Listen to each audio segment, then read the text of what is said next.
We spent, myself and Mark spent a bit of time with him over in Manly and just picking his brains, and we got home that night, we just couldn't sleep.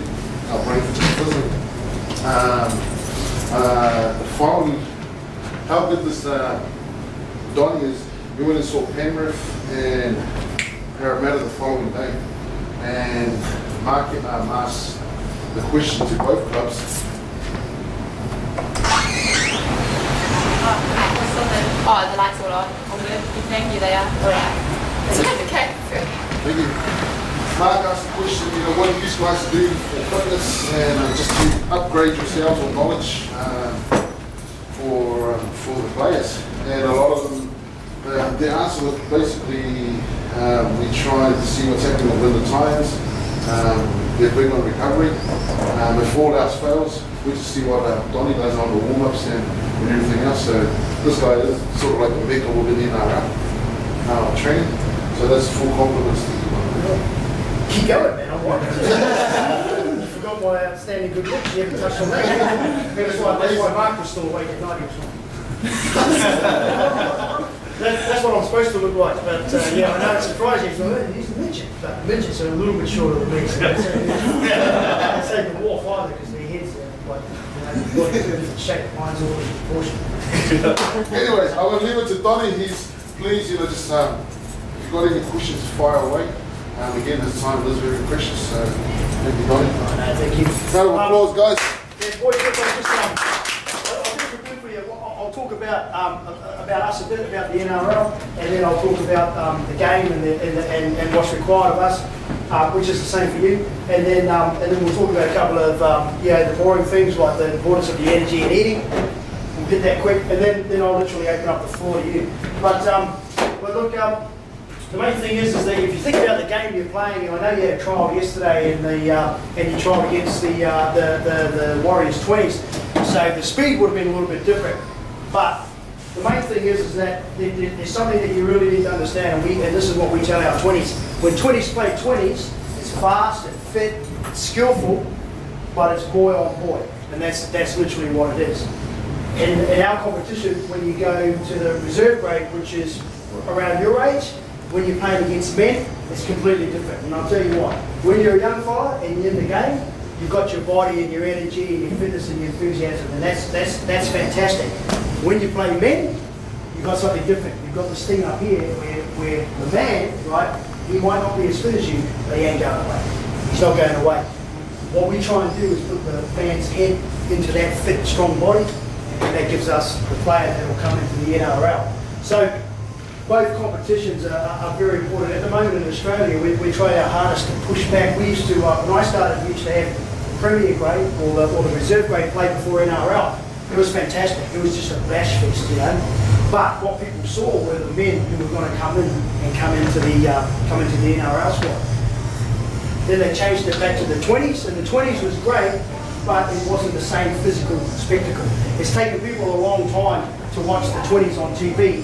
So they get used to it, get away from the men as such playing each other. It's still good, but the spectacle is a bit different. So if you think about your game and what you're doing, and you're playing league, okay, especially you hit the ball, you've got to cart the ball up the field. And while you're trying to get it up the field, somebody wants to beat the crap out of you and take the ball.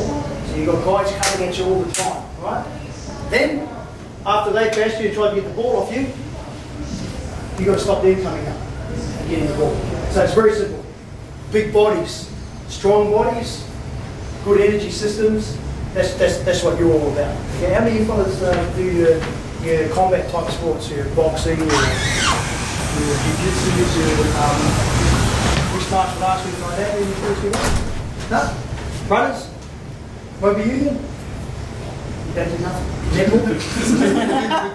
Tennis? We do work on Mondays. Sorry? We do work with the BJJ on Mondays. Yeah, for the grappling and for years we did wrestling, and it was about probably about 2006. And Liz and I were looking at the different ways that we could increase our efficiency and the impact of that, and that's when we switched to jiu-jitsu. And we didn't switch to it for the chicken wings and all that stuff. We switched to jiu-jitsu quite simply because when we wrestled, we used to just dominate. Boom, back, bang, he's on the ground, lock him up, and that was it. The fight was over, get off and start again. When we switched to jiu-jitsu, it was better for our energy systems because once you had him on the deck, he could still take you, guard, or choke you from the bottom. So he was always moving. So it meant you always had to move. And then if you ended up on the bottom, you could still move around. So what it meant was your system, your energy system had to move all the time. And so that's why we're very big on the jiu-jitsu type.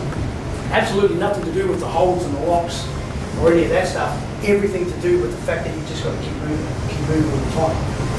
Now, let's talk about you guys. So we have our weight training. The only way that you can get strong is the shift stick. That's it. And that's what we do.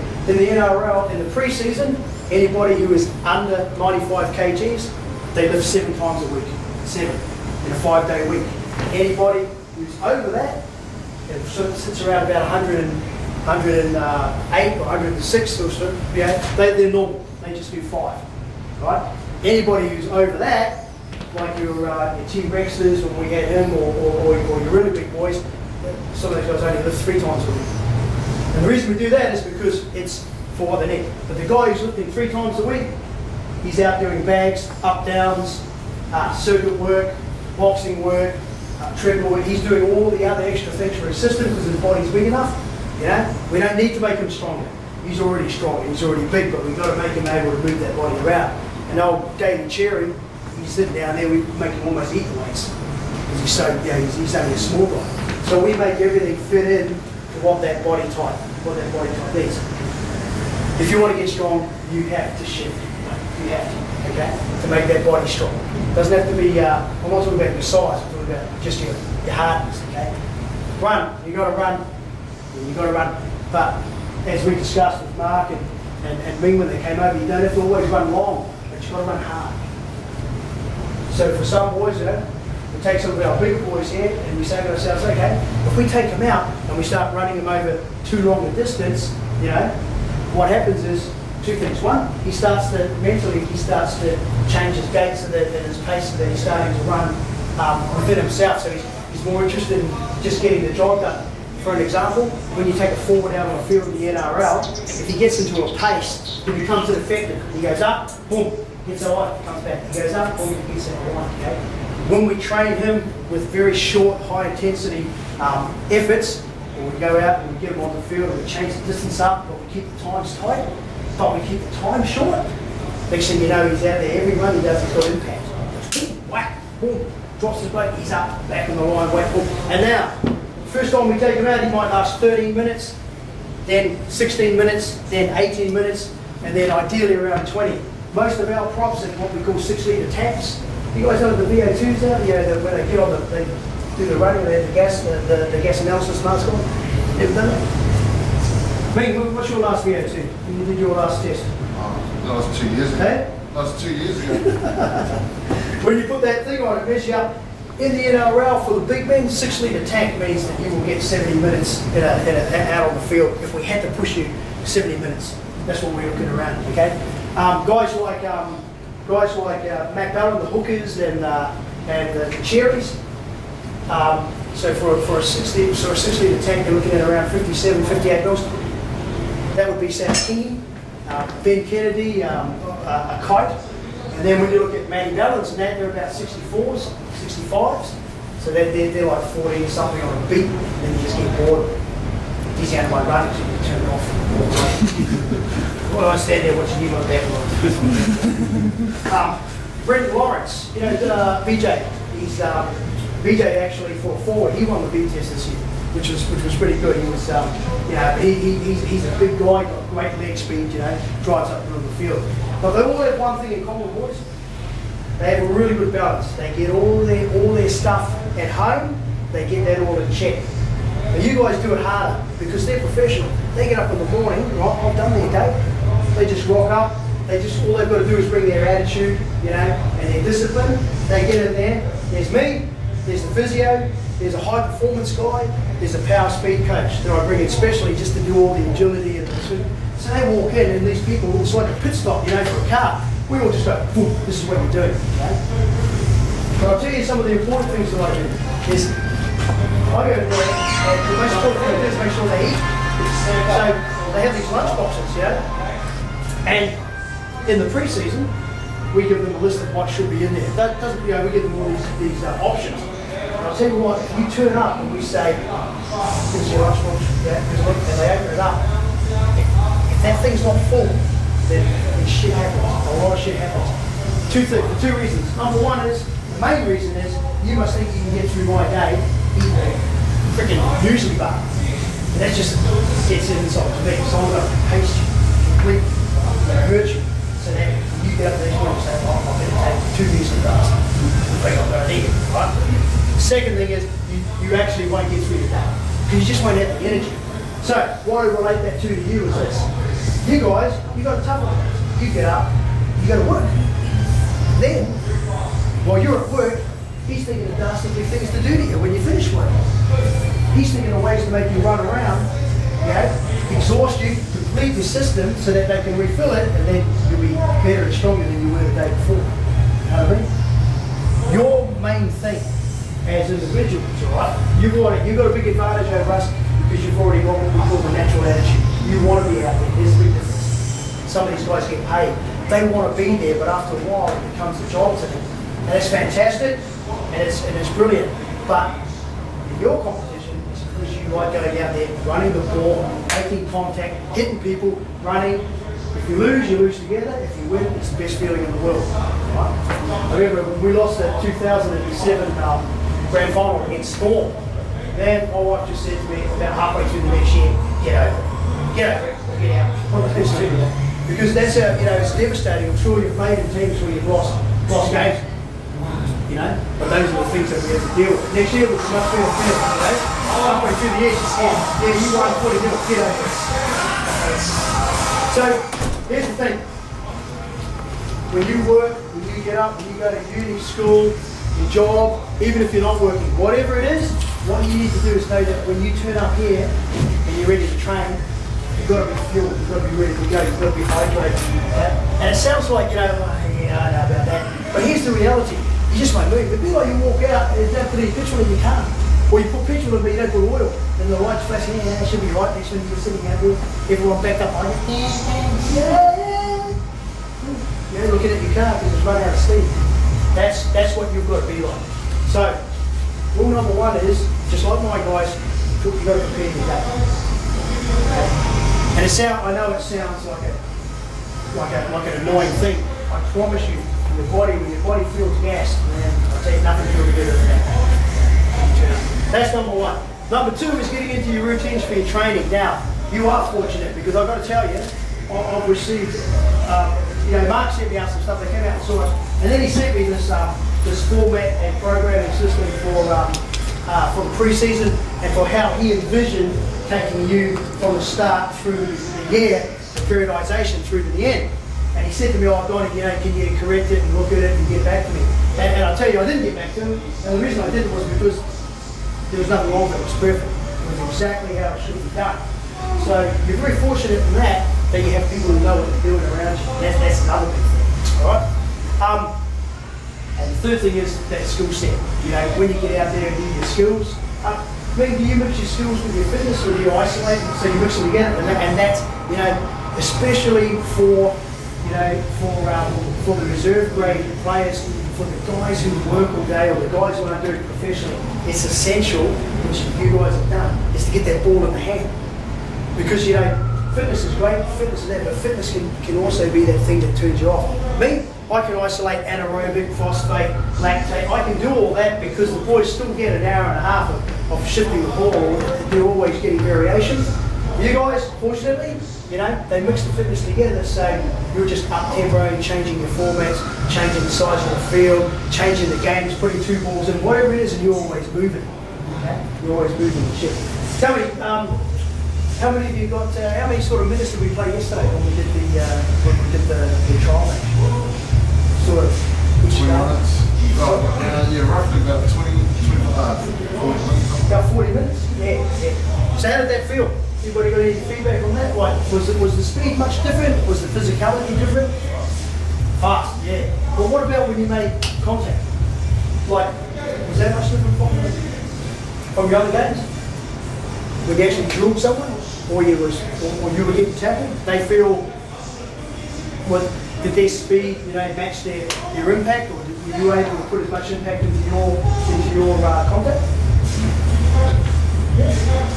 Because those two things, when you marry those two things together, that's when you really get your success. We boast probably one of the harder hitting sides, but we're not one of the biggest sides. But what we do is, you get your Watmos and your Glenn Stewarts, up the middle, your Kingies. Jamie Lyon, Jamie Lyon's a really deceiving player because we call him dog spotting, because when he takes his shirt off, he's like, what are you doing? What do you play? Because it's not, he's got Man of Steel, 2 premierships, State of Origin, played for Australia, and won a premiership in the Super League. He takes his shirt off, looks like he just walked out of Macca's.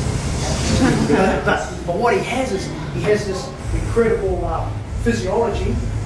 He's just naturally strong. He's a mole, Just when he picks things up, like in the gym, you put him on a standard, a generic lift like a bench press or something. You think he's got his wife's arms, or not his wife's arms. He's got. You don't think he's that strong, and then you put him in the wrestle, and everybody's lining up over there because they don't want him because he's down on the mat. He just wants to get his hands on you, throw you on the ground. And he just has that real strength about him, And that's something that we find with the Kiwis. Fortunately for me, Warriors haven't got it right just yet. Maybe look at this for a job or something, but they haven't got it right just yet. So they're big and they're strong, but what they do is we're able to get over the top of them at around the 65-minute mark. We just keep going and going. Now, I'm telling you right now, they are strong. Them and the Bulldogs used to have the biggest packs at Penrith. Used to be the biggest packs that we used to go against. What we used to do was we would train through the week, and then when it came to those games, we would drop everything and just work on grip for that whole 2 weeks leading into that match. We would change a couple of subtle things, but we would really work on our speed up and then just grabbing and work on that grip strength and squeeze, because we knew that what we were going to have to do was suck some energy out of them. We did it in the grand final against the Warriors. Because they were so talented across the park. They got guys who throw the ball, run, they got speed, they got muscle, they got everything. And I'm just glad they haven't got everything right yet, because when they do, then it's going to be a shitstorm year for us, because they will just come and they'll dominate. So what we do is we look at them, and when it comes down to one-on-ones, we look at taking the energy. When you go into a game, you've got all these men standing here, either side of you. And you know what you have to do? You have to contribute. You have to be in the defensive line. You have to be back so that he doesn't have to do your work. You have to get up together so that this opposing man doesn't think that you're the spot or there's a gap there, so he starts changing his angles. You have to be forceful. You have to dominate. You have to literally force the other team to do what you want them to do. You don't follow. You don't run out there and think, just get into the game and see what the tempo does. You set the tempo. You set the tempo. Why do you do that? Because you go out there. You look across the field and you see that other play and you just, I'll freaking dominate you. I will dominate you. Every time you come up here, I want to make it so that when you're coming this way, you want to run over here.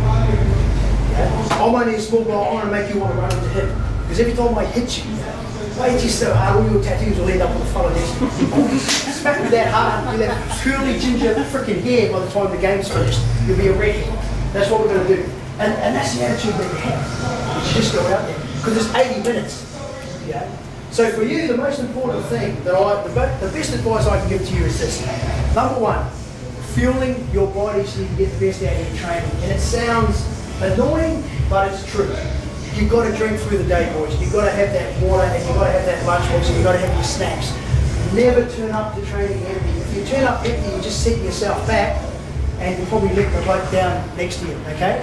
Now, I already know for a fact that the attitude in this particular club is very high. So I reckon you've got that one signed off on. The second thing is knowing what you've got to bring to the game. You've got to bring your legs. You have to have leg speed. You have to be able to get off that line, and more importantly, get back that 10 metres and be in that defensive line. So you've got to bring that leg speed. All right? Leg speed's easy to train. It's easy. It's literally working on punching out forward, getting back. When you do your weightlifting, when you do your lifts, you have strength elements and you have power elements. Mark's got that sorted. He knows exactly what he's doing. When you get on a bike, if you're ever on a bike or a treadmill or something like that, you know, in particular a bike, you never cycle slow because that trains your neural pathway to move slowly. All my guys, when they get on a bike, all my forwards, 100 RPMs, doesn't have to be up high, but 100 RPMs is where their legs move. My guys are used to this. This is how they think their legs move. You know? If we're doing heavy lactate wattage work, you're going to take it up, but the watts have to match. So it might be 260, 300 watts, and his legs are slowing down, but he's producing power, so it's relative. Generally, it's on that bike, this is his legs. So that when he gets off the bike or when he's working on the field, he knows that's how I move. I move like that. Up there, up there. Throw that one in that dance off right there. I know you're going to use it, mate. Don't worry. So I don't get embarrassed when I give away my good tips. But but the thing is that and thinking that, so you're thinking that speed, okay? And then your power. Here's the thing. Anybody who does combat will tell you this. The best success you'll ever get when it comes to one-on-one contact, whether it be, you know, out there, unfortunately, wrestling with someone on the street or within the field, is getting them close. Getting them close. A lot of people automatically think, you know, they make distance. They think that's it, you know, like boxing, they get the distance. But when you grab someone on the field, boom, you pull them in, get your hips in, because they don't like that either. They ran close, another man's groin upon him. It'll make him cough the ball up, it'll make him do lots of things. If he turns towards you, maybe you might sit back. But you grab him, pull him in, bang. But that squeeze and that grip, you will start to control where they're going. You'll start to control where they're going. So, you bring your leg speed, you bring your grip, and you bring your strength. And I'm telling you, once you get those three components together, you're starting to dominate that opposite number. That's what you're starting to do. And you're starting to get up in that line as one, you're starting to get back in that line, you're starting to, you know, make this other guy second guess himself. Fuel, attitude, which I obvious to me because you're all sitting here on Saturday morning listening to me, your attitude's obviously right up the mark. Second thing is your skill sets, alright? I don't know what all your positions are, but I'm pretty confident that all your skills are signed on. But you know, those little extras, the thing that I noticed at training is that when we finish training, there's always guys out there, Kieran Ford, you know, he'll be out there, him and Cherry will go up and they just kick and then you look over and they're bloody wrestling and carrying on. Because, you know, they know the little things. Stevie Maddai, I'm telling you now, Stevie has got fitter and stronger in the last 3 years than he was when he won the premiership in 2008. And Stevie's a great story because Stevie came from my golf. I remember we played a trial and he played in that trial, you know, and I remember his thighs. That's what we remembered about him, you know. And he would come down very quiet guy. And anyway, Desi said to him, we'll get him down for a pre-season. So we brought him down, and immediately what he brought, and he immediately brought this toughness about him. And you just knew that wherever he went, he was there and he was going to do the business. And you knew it. You know? And he was such a quiet, lovely bloke. But you just knew as soon as you got on that field, you know, the funniest thing was, I remember Chop, because Chop was always a really, I've trained Chop since he was 16, when he was in juniors, you know. And then, you know, now he's nearly 30. But he was always a really boisterous sort of, you know, come from a pretty tough background. But I'll never forget going out to train there, you know, Stevie's at one end, Chop's down the other, you know. Stevie's the new boy, he's sort of dreaded up, you know, he's doing his thing, you know. Chop can't help himself, you know, Chop's doing like this. But there was one stage there where these two sort of locked off, and I just thought, Stevie's going to eat me. Stevie, he's going to get up and eat you in a minute. And you know what? They had this moment, and they've been the best mates ever since. But those two guys together are two of the most physical guys on my field, without a doubt. And Stevie Maddai, his 40 strong, we just did the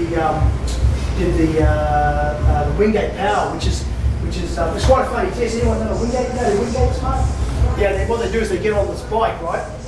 And it's funny because when we write the test down, we say we're going to do the test and then we're going to give you 4 hours off or 3 hours off, and they sort of think, oh, you don't even have that long for a VO2, but yeah. Then they see the test, and the test is a 10-second sprint on the bike, and then a 2-minute rest, and then a 30-second sprint on the watt bike. And they think, it's 40 freaking seconds, and you give me 4 hours off. When we first ran the test, I remember Wolfman did it.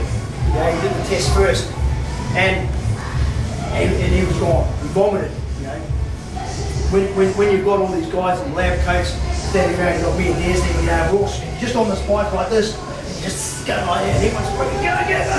And it's a complete depletion. You know, so I go, yeah, mountains. Can we do the mountains?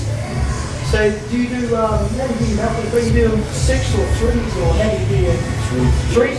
And you do them in, you put a time on?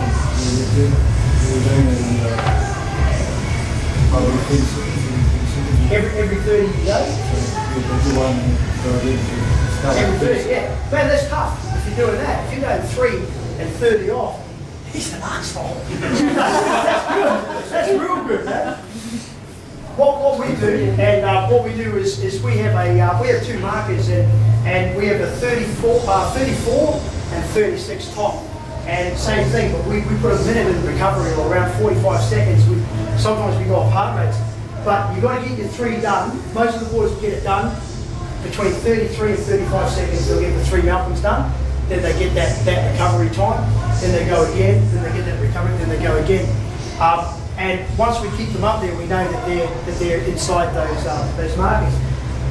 If you can have an idea, like when they do this 10-second bite, right, and these guys are producing massive wattages, then they do the 30-second one, then they vomit. So he's lying there, he's sitting there, we put the oxygen on him.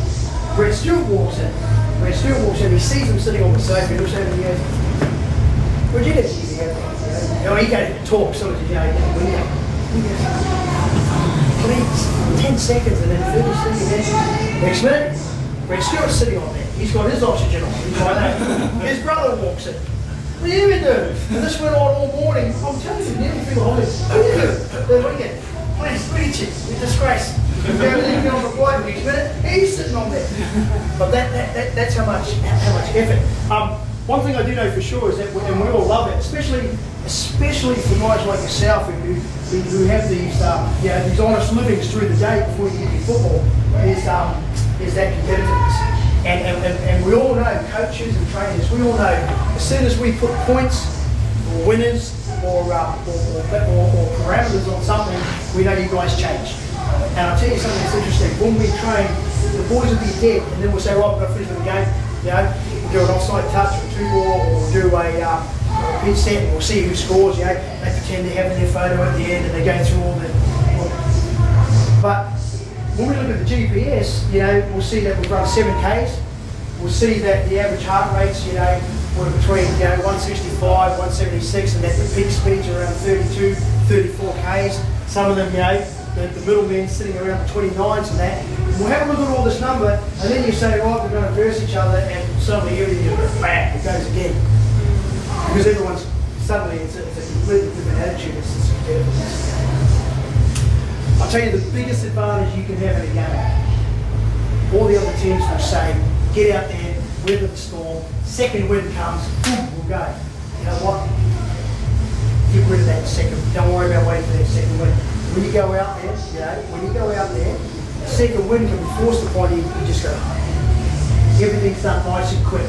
Don't let yourself roll into getting a feel for the game and that. You already know what you're doing because you train 3 times a week or 4 times a week. Whatever you do, you know all your plays, you know everything. But if you go out there and you sort of look at each other and say, yeah, we'll just ease in, if you have that, it gives the other team a chance to read you too. And then remember what I said about tempo? You let them set the tempo. Always set the tempo. You run out that field, your boss, you set the tempo. We're going to wear you down. You won't want to part of us. There we go, boys. You got any questions for me yet? Just what would be your daily diet time? How many times a day would you advise to eat? Where's that accent from, mate? Irish. You go from Monroe. Big redhead family out there running around. For eating, well, for a start, you boys would definitely have to eat, you know, probably a minimum of 5. So You know, when you get up in the morning, most of you blokes, maybe some of you blokes start at 5:30 or 6 in the morning, you know, or getting someplace and do it maybe earlier, some of you earlier. Not like PTs, you get up 11 o'clock, cup of coffee, sit down on the floor. Put the tights up a bit. Coffee again. We know. And then manager. But I don't know, maybe that's just us over there. But look, you would have to eat. You know, the hardest thing is getting out of bed and eating. I know it is, especially if you went to bed at say 11 or whatever, and then you get up in the morning. The last thing you want to do is eat. But you should kick yourself off a little bit. But there's lots of ways to do that. It doesn't always have to be food, obviously. You know, food is best.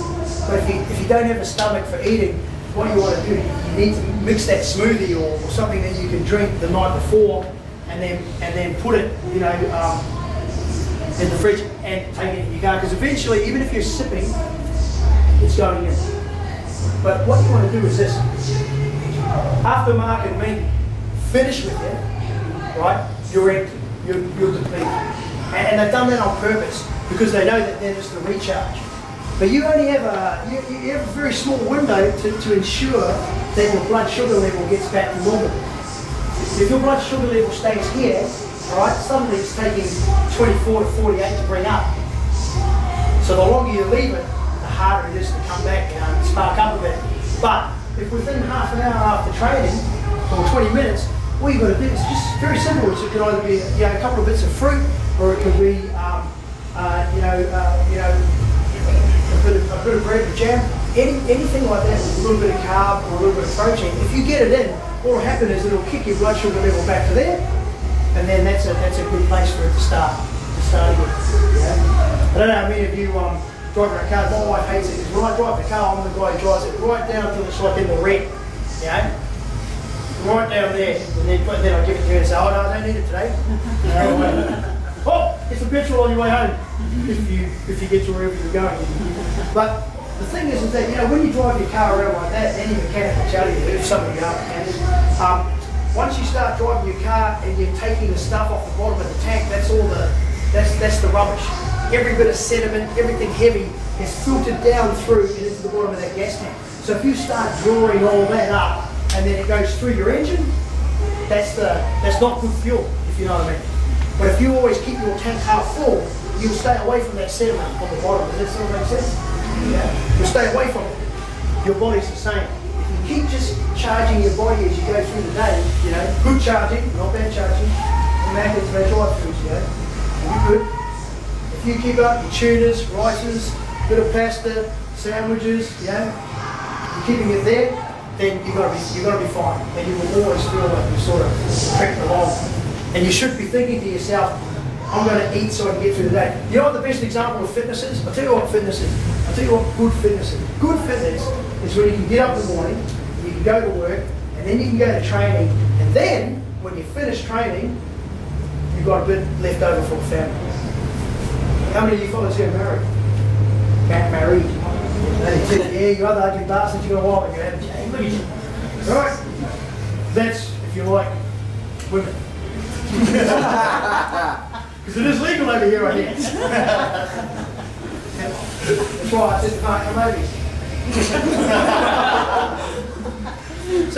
So the thing is this, you know, getting that energy, I'll tell you an interesting thing for those of you who will with their girlfriends and go on, is that when I first started the job, my husband would always say to me, he would start, you come home, you've got nothing left.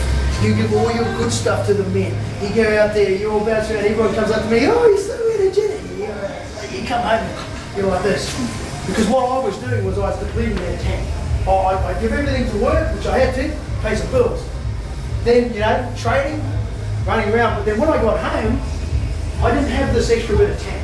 It was gone, right? Which meant I should have taken the warning signs in. The next day, you know, I was trying to back up. So eventually around, like most of you guys, I guarantee you go hard for like 3 or 4 weeks, then there's a couple of days comes up in that 5th week, you're like, oh, you're gone. You know, you want to sleep. That's the importance of the energy. Go to work and be energetic. Go to training, be overly energetic, but make sure that you have something there so that you can, after work, be energetic. If you can get that right, that's what I call fitness. We used to say it's like for a little emergency.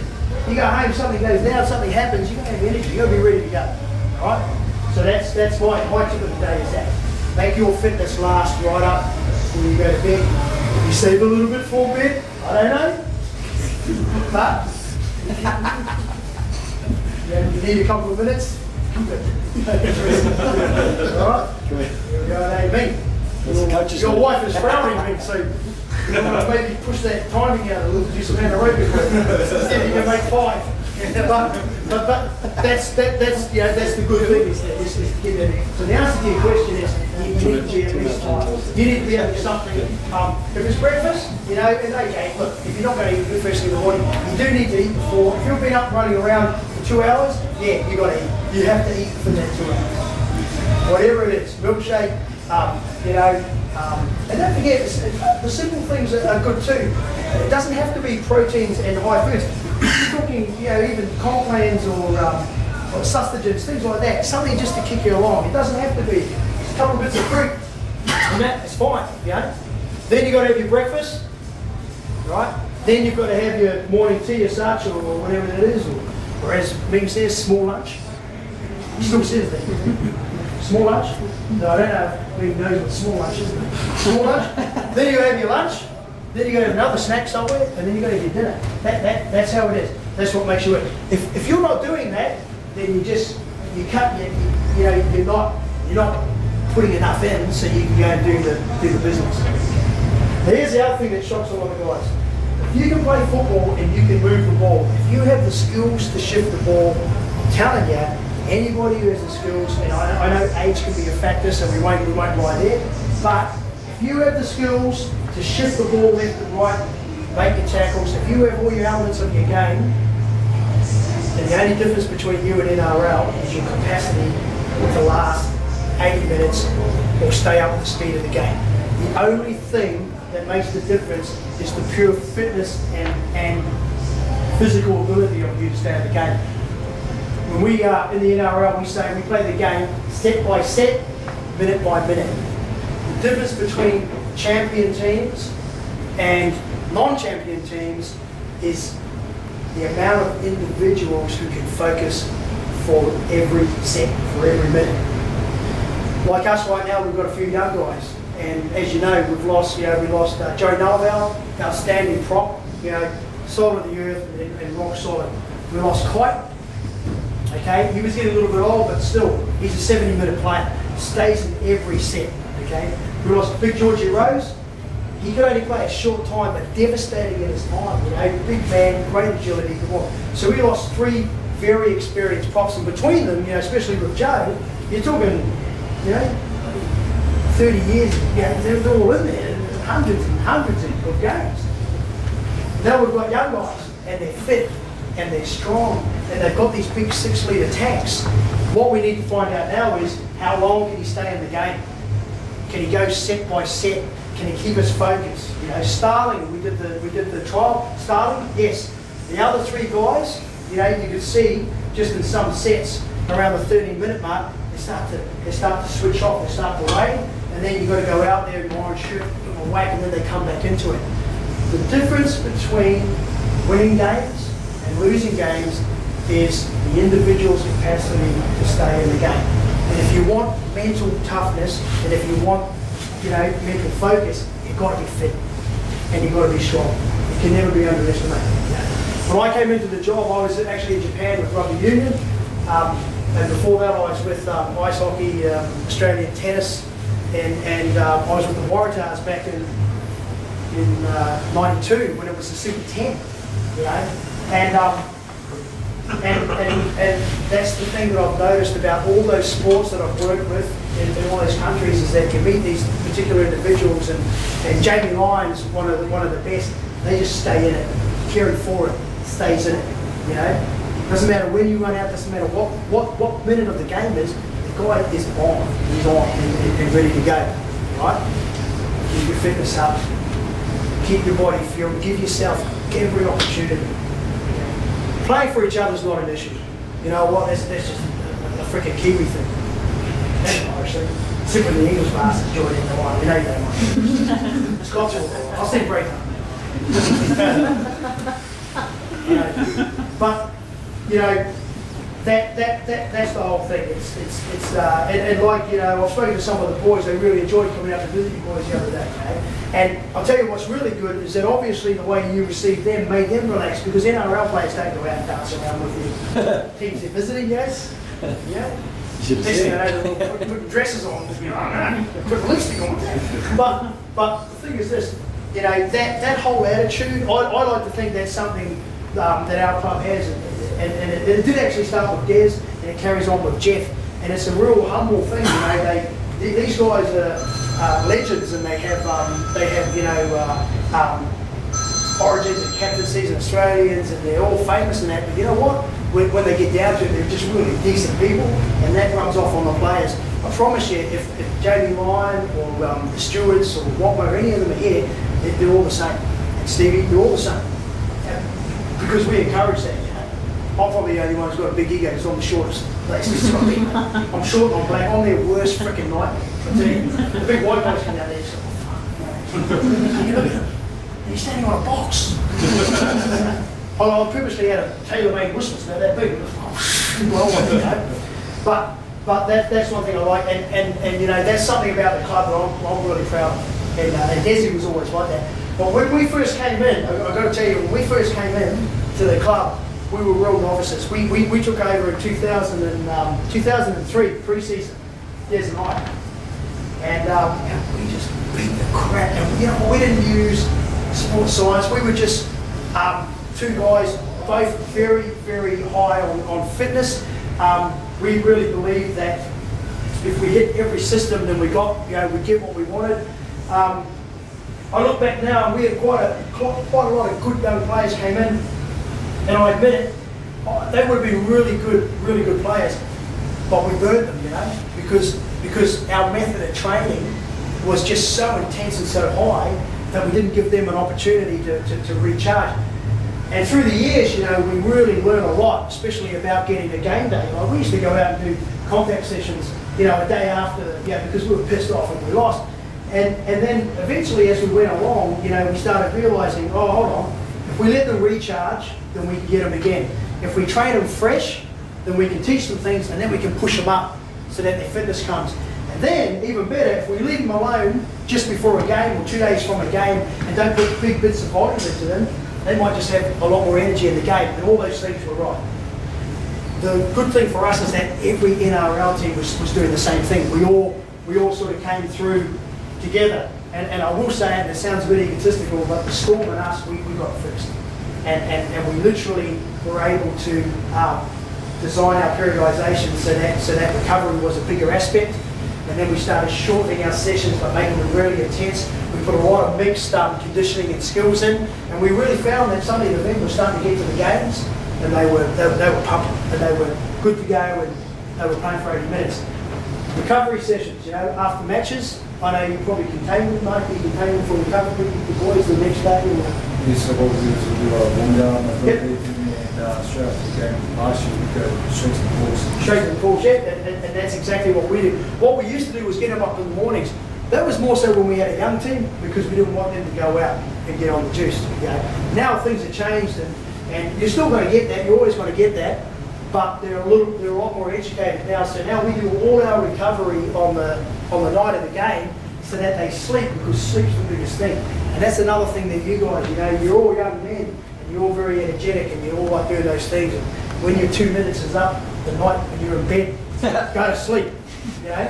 And because sleep was our single most. Don't go to sleep before your 2 minutes starts, mate. But you gotta, we realised that sleep was a really big part of it, and so we took away these really early mornings from them, you know. And but we also have a zero alcohol policy, so if we need you for something and you go over, you're over. It's good. So yeah, look. You've been very gracious. You've sat there and listened to me rattle on for probably an hour or so.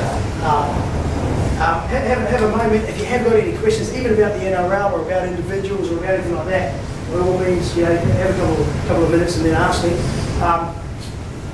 And other than that, I don't think there's much. Is there anything you want me to touch on? Well, just the individual responsibility. Like for us, that we're going to get them 2 to 3 times a week, or 3 times a week. Just trying to hone into them that they're not going to get through too much. Yeah. Yeah, definitely. And look, that's the other, I mean, just off what Mark said there, you know, like I said, with my reserve grade, some of my guys work, so I absolutely understand.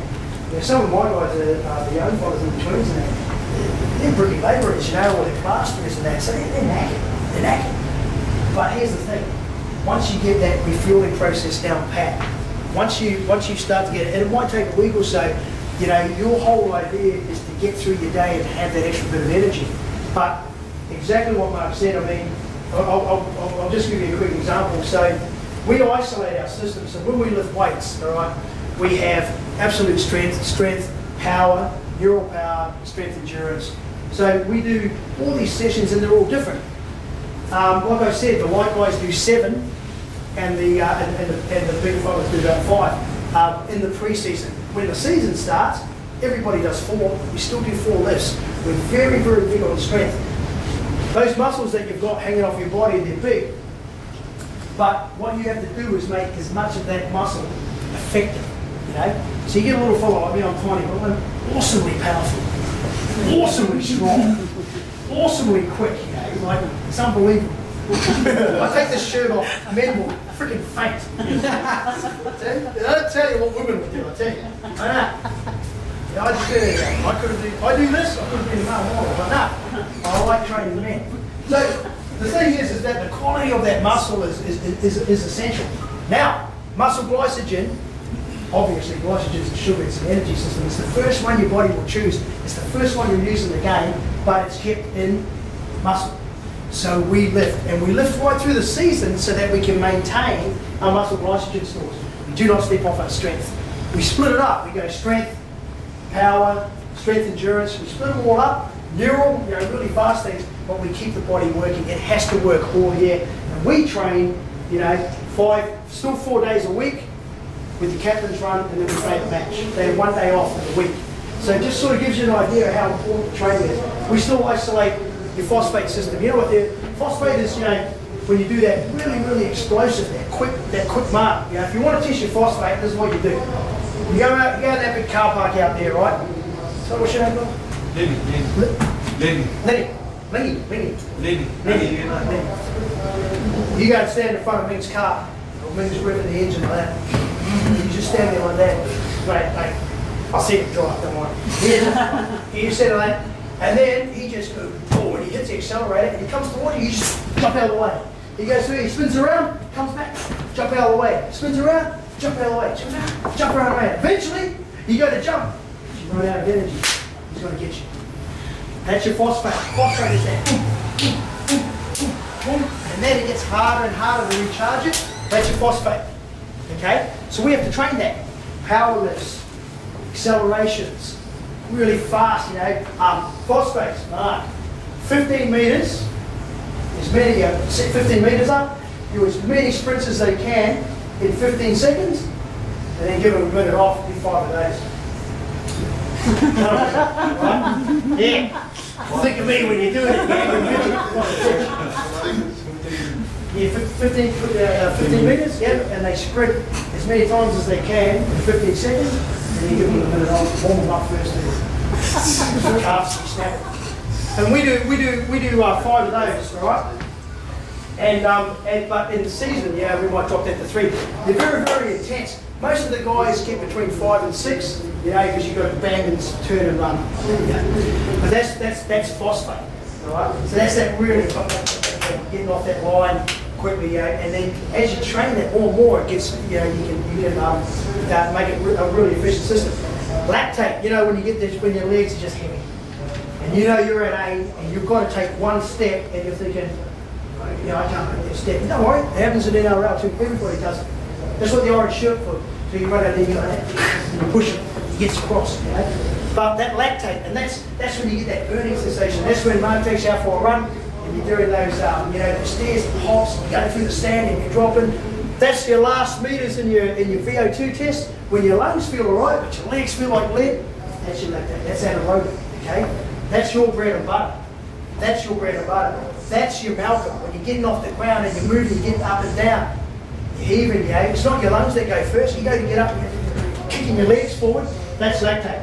That's what you're trying to do to me when I'm standing opposite you. You're trying to say, man, I'm just going to keep going at him, going at him, until you can't go left and right. You're trying to wear each other down. That's how we win footy games. Wear the other side down, you know? When we played the Roosters in that grand final, we were one big man too short. One big man. And I got good players, man. And I'll tell you, Jamie Buehler and Matty Bellin. Matty Bellin's the toughest. He is one tough guy. And he never misses a tackle. He's solid. Jamie Buehler is also one tough guy. Jamie Buehler is 84 kilos. Matt Bellin is 83 kilos. And Sonny Bill is 100-something else kilos. And when he gets to 70 minutes or 65 minutes, and Sonny comes through that middle, these guys are good tacklers, but it's just a simple things in math. The velocity and the speed, and then on the outside of Sonny, you've got another big man. And they've come down there. We didn't have a prop. Richie Firestone's out. Richie makes a big difference, man. If Richie's standing there, there's a chance that he can get in front of, Sonny, or he has that extra weight to shore up that gap. But on the day, no, he's not there. Georgie's too tired, he's already done his bit. One big man, that's what it costs you. One big man, And that's why coaches, when we do it, your outside backs are fantastic. You're not going anywhere unless your big men have good tax and good lactate tolerance. Because once your big men fold, there's a bit of traffic coming up there. So how do we stop them folding? Well, you outside backs hold on to the ball for a start. They don't keep getting out on the full. They go dropping it and you won't go up there, carry on. Right? You've got to look after each other. So all those energy systems, you bring it around, we still train them. In the pre-season, we start 8 in the morning, finish around 3:30 or 4 o'clock. We have 1 hour for lunch, and it's a whole hour so that they can recharge. We walk in the morning, we start with either field for an hour and a half, or we'll start with weights for an hour and a half. We'll give them protein, then we'll isolate a system, and it might be anaerobic, so we'll either go to verses and rowers and bikes, or we'll go out. If it's early in the pre-season, we'll go out and do some work on stairs and hills, and we'll do that, but it'll all be short work so that we don't blow out knees and hips, right? Then we'll either isolate another system, it might be wrestling. We don't count wrestling or the jiu-jitsu as strength, so you've got your 7 strength sessions or your 5, and then you've got your 2 wrestles. So you've either got a clean wrestle, which is using the pads and the grapple and working the ball technique, and then you've got the jiu-jitsu. Okay? So you add those in, then you've got your bike sessions, your pool sessions, your sand sessions, then you've got your field sessions, your speed sessions, and you've got your specials, which is your accelerations, your patterns, and your lines. So these guys go out there, and that's how they fill their days. 7 days a week. If you upset me or the coach during those 5 days, you're back in Saturday morning, and we take you somewhere nasty. You're going to take a torch, man, because you'll find your way around when you're in there. It's horrible. Right? We take you there, real dark place, and then work you over there. All right? We're even more annoyed because it means we got to go. So more than my wife said, first you give me 2 minutes last night, now you're going off this morning. But, the thing is that's what you got to do. That's what, and we do that all the way up until last week. And then we started tapering out because we had a trial. Then we bring the boys over for the 9s.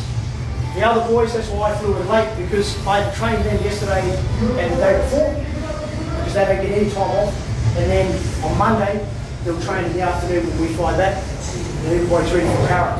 So it's just a really, really heavy workload, But when the season comes, everything shortens up. Everything stays intense, and this, I think this is what Mark's getting at. When your season starts, you've got the game, and the game takes a lot out of you. Remember we said phosphate, anaerobic, lactate, aerobic, power, muscular endurance, absolute strength. Every single one of those systems, those energy systems in your body, gets depleted in the game. Every single one of them. Because you're using everything to play. So then you've got to recover for your next session, your next training session, then get ready for the next game. And that's how we do it. So what will happen is, you're going to turn up at training, and your session might not be, you might not do as many things as you did, but it's going to be intense, it's going to be sharp, it's going to be bang on.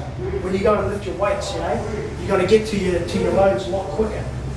And that's so that you can have more time to recover, but you've got to do the work first. You can't recover off nothing. And that's what I say to my boys. If you boys want to do, you know, if you want to come out here with me and get a speed session done, you know, in 45 minutes, man, you better be ready to work. Otherwise, we have to put volume back in. And that's what they do. They come out and just go quality. So think about things like that. Number one, the biggest thing I want you to walk away from here today is that refueling. It'll make a massive difference to you and the people around you. Okay? Because don't forget, outside the box, you're still working for someone. You still got to have all your smarts about that. If that balance gets out, your football balance gets out. You start bringing the coaches in saying, "Man, I've got to work late. I've got to do this. I've got to do that." Why? Because you might be pulling behind. You know, so things are starting to get on top of you. Stay energetic. Stay on top of everything. By the time you get to training, man, you're ready to go. And even better, you get to the game. And remember what I said about NRL, man. NRL, the difference between NRL is this mental focus, staying in the game for 80 minutes and set by set, and your pure physical capability. But your skills and your ability to put your body where it needs to be will be it's the same. It's the same. And that's my last point. How do we train our men? It's really simple. Jeff says to me, this is how we play the game. This is where this man has to be. When I run a drill or I do anything, when I blow the whistle and we stop, if you're standing there but you're supposed to be there, then it's pretty obvious. You're supposed to be here. You're 3 meters out. That's a big difference. But if you're standing here where you're supposed to be, I'm out of here. I step back. All right, Chappies? Thanks once again for sitting there so graciously and listening to all that. And if you've got any questions, just fire away. Take a minute.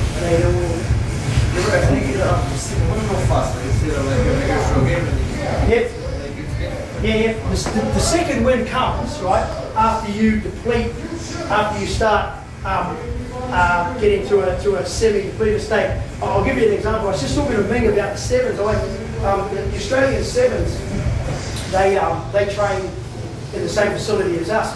And when I talk to them about how they prepare for a sevens tournament, yeah, I should talk to the Kiwis, Mark Harvey, because they're winning. But what they said was, and your question is relevant to that, what they do is a couple of hours before they even play the match. Now, I don't recommend this because yours is an 80-minute game, theirs is 15. But what they do is they go out and they do this 3 hours before the game, and they do this mobility for about 10 minutes. Then they do this up-tempo skill work for about 5 minutes, and then they have this absolute blowout, so Malcolms or runs or sprints and just continuous play where they take their speeds up and their heart rates up for about 5 or 6 minutes, and then they come off that. And what happens there is that inside your body, when you some people get going really fast, some people take a bit longer, and what it is, it's the ability of your this thing called your mitochondria, which does all your energy on the inside of your cells. It's, you know, we create that when we move, and what happens is the more of that we get, the more energetic we feel. But normally we have to deplete something to get it. So that second win that you're talking about usually comes literally like you're running out there and your sister goes, "Man, what are you doing?" It gets it lowers a bit, and then suddenly it levels, and then it says, "Oh no, I know where you are," and then it comes. The best way to get your second win, honestly, is to go hard. Go hard. Go hard within reason, if you know what I mean. Not harder than you, like just keeping the tempo going. That's the second win. You know what DOMS is? You know, DOMS is, you know, when you train, and then the next morning you feel okay, a little bit tight, but then the day after you feel really sore. Well, what we do, I'm such an arsehole that I found a way to make DOMS come even quicker. In the science books, they say DOMS is 48 hours later. I can bring DOMS on 24 hours, baby.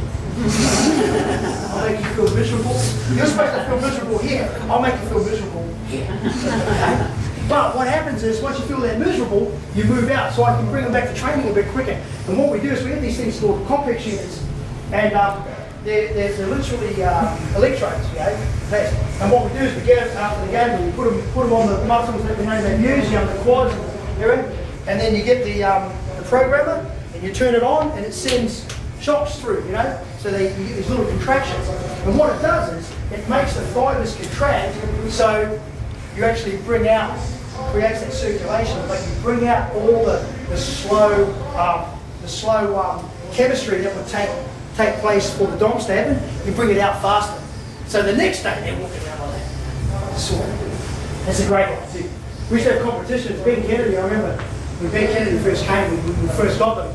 So him and I would sit down across each other, we put them on, you know, and then we hold each other's controls, you know. And hold each other's controls, and then turn it on and blast each other. And I'll tell you, when it hits, you know, everything comes up, so the whole muscle jumps.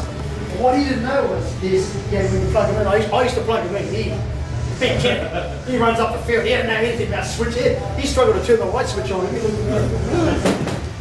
But you know, what we did was, and I'd unplug mine. So I'm sitting there, man, and I would just go bang it, and he just goes, and everything would jump up, and oh, you little bastard, oh, no, you can't hear it. Yeah, and he turned off, and then he goes, and he hit it, and I just went, oh, like this, but one was there. So I tell you, when he found out, he took this off and stuck it somewhere else. He got me back actually because we used to do these drills. And one day I thought, oh, we're getting a bit relaxed, I'll loosen up a bit. I have a joke with him, and there was him, Kingy, and about 5 other players. And I said, we're going to change the warm up today. And I took this ball and I put it on the ground. I said, as soon as I touch that ball, you just run it back. Now, BK was about 8 metres, and I said, you just run it back, mate. See if I can get that ball off me, go through there. And he just looked at me and he goes, what? And I said, you good? Yes, mate. When I touch that ball, you come. And I'll tell you, Ben's a big boy. Kingy's bigger than him. So anyway, I'm walking towards the ball, and Ben goes, whoa, hold on here. Why do you want me to? So I said, Ben, you scared me. Because what I was going to do was, I was going to go over and say, nah, and I was going to pick it up and go over there. I got to the ball, and I didn't even touch it, and he came straight off that line, you know, and I just sort of kicked it that way, and he just went bang. I mean, thank God, you're right, me, he didn't hit me as hard again. But I remember going up in the air, hitting the ground like on my shoulders, and I sort of dug this hole, you know, like that Superman movie when the thing lands, and I sort of slid along like that, and then flipped up. He was still laughing and patting me on the head as he ran past it. Thank God I didn't actually hit the ball. He would have eaten me. But yeah, that's the DOMs. You bring that DOMs on a bit quicker. Okay, you're going to get DOMs. It's natural. It's normal. It's your body's way of saying, hold up a bit, you know. But do your recoveries properly. Get in the water. Water's fantastic. Do your stretches, you know, because honestly, it'll make a big difference. But most importantly, refuel. Make sure you're getting that food into your body. Yep. Just more strength. Yep. You know, it's very 5 or 7 times if you're trying to push on it. Yep. Would it be like a split program, or was it more? Yeah, definitely. Because remember, when I say that, just remember, boys, I'm talking about guys, you know, when we're finished, they go home and go to bed, or they you know, like they have this downtime, they don't have to go and do work, so their bodies aren't being depleted, their systems. But yes, 100%, if it was 7, they're definitely split. But when I say split, not necessarily in body parts, but definitely in the speed of the lift, the type of cadence you use in the lift, you know, like for eccentrics or anything like that. So the lifts are different, and they are measured, but much more than capable of producing those lifts. But just remember, if you're lifting 7, it's because I'm standing there, and when you're finished, you're eating. So everything outside that lift has to be. I think 3 would be your minimum, bare minimum. 3 weight lifts for anybody in a 7-day week. 4 would be progressive. You'd be making some progress in 4. 7 is if you have the luxury of having your own trainer who stands there, monitors you. Because you've got to remember, my guys will come in and I'll have a lift there, and I'll look at him and he's not going to get that. I can tell. So I'm right there to shift it around. So. That's if you just from when we spoke last year, and I was happy with it from coaching. He just reconfirmed what I thought. I was just going on gut feeling what I feel the players should be playing it. Like I said, my expectation from my props is at least 40 to 50 minutes maximum. Even 50 maybe a bit too long. Yeah. So rather than go out for 20 minutes. 100%. always be effective, you know, because I'll tell you what, you know, when we do drills or Malcolms, like, if we, you know, I was telling you we did our Malcolms in the 34s and that, when we do that, if they get the first 3 sets and every single man's in that time, then we usually drop the next 2. And the reason we do that is because it's our belief that if you can produce that much energy and power, 9 out of 10, you've created a mistake on the other side. If the line's coming at you like that hard, you know, and that effective and all together, then there's a really good chance that the other team is either drop the ball or you're forced them to kick early. So we reward them for that. And it's like when we do drills, we don't ever walk a trainer unless we run a particular play, speed line, outside backs, whatever, and they score a try. That's the only time in a game you're ever going to walk, is when you're walking back from that set up. So what we have is, when we train, we encourage that movement. We say, you know, when we're going somewhere, you don't have to run there fast, but we all move as a group. So we go, bump. Coach looks at me and goes, drink break. Oh, brother, you've got 2 minutes. They're jogging and they get it. But this is getting back to what Ming's saying about getting the most efficient and effective work out of your time. So, you know, some guys used to get on the field and they used to say, you know, I'd go out and say, you're up, you're off, you know, and they'd look at me and they'd say to me, oh no, I feel fine. Yeah, but you're not doing anything. You're sort of just coming up, coming back. If you're not, you know, I would rather, Jeff would say to me, get so-and-so off, because he's killing it, but he's knackered, and I want him back on at the end of the second half. So we can see when guys are depleting. In the NRL, I think I'm one of the few orange shirts, but my specialty, most of the others are physios or whatever, and I'm the strength and conditioning coach. And the reason we do that is because I know the body's better than anyone else. So I'll tell you how many sets you've got left. I'll tell you how far you can run, you know. I'll tell you how you handle injuries, because we're together all the time, you know. So when I'm talking to you, you trust me more than the next guy. When I come out and say, you know, you've got these next 2 sets, or blah, blah, blah, or I come out and say, what's wrong? You know, you're not in that line. And you know, so that familiarity is there. But always be effective. Always be effective. Anything else, of course? All good? Fancy your chances with the mains. Yeah, look, you know what? I'll be cocky. If I brought my full outside back line, if I brought Manai, Lyon, probably both Stewarts, yeah, I'd be really confident. At the moment, today, I'd say, you know, I'd like to say that we're going to make the finals, but I haven't seen the other 7 sides either. But, you know, even just having Cherry, I mean, forward's not here either, but having Cherry, Menzies, and the Wolf in there, you know, that's not a bad sort of, you know, Berriman's a very good, strong player. And like I said, you know, today's going to be all about space and creating options, you know, if you get a bit of room. And we know the Warriors have got a very good 7 side, and I think this is something that they would have worked hard towards, because, yeah, it's here in New Zealand, and they want to win the first one. But like I said, you know, 9 minutes, man. 9 minutes. If you think about a Malcolm, you know, it was 30 seconds or 35 seconds, 3 Malcolms. Yeah, 9 minutes. 9 minutes out there running against guys, you know, like those outside backs from the NRL. It's going to be good fun.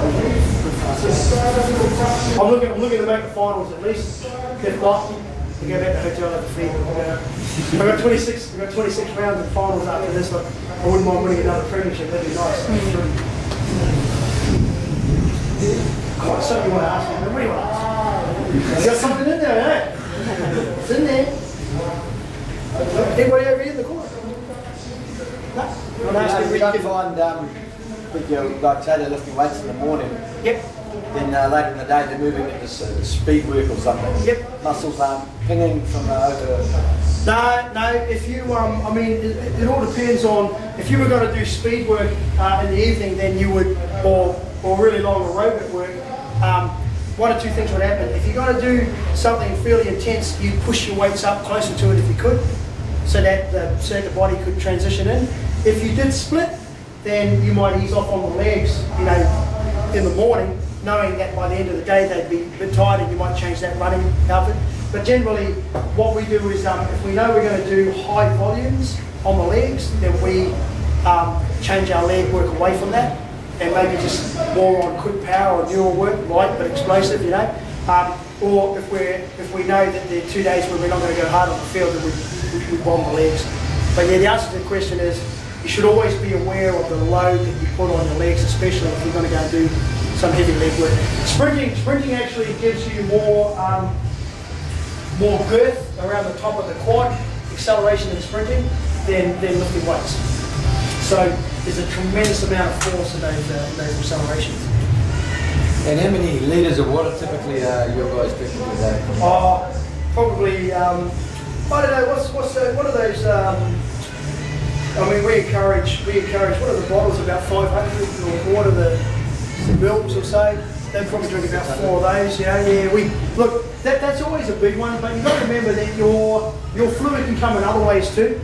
And that's why a lot of guys, when they go on protein, they put weight on. It's not only the protein, it's the fluid.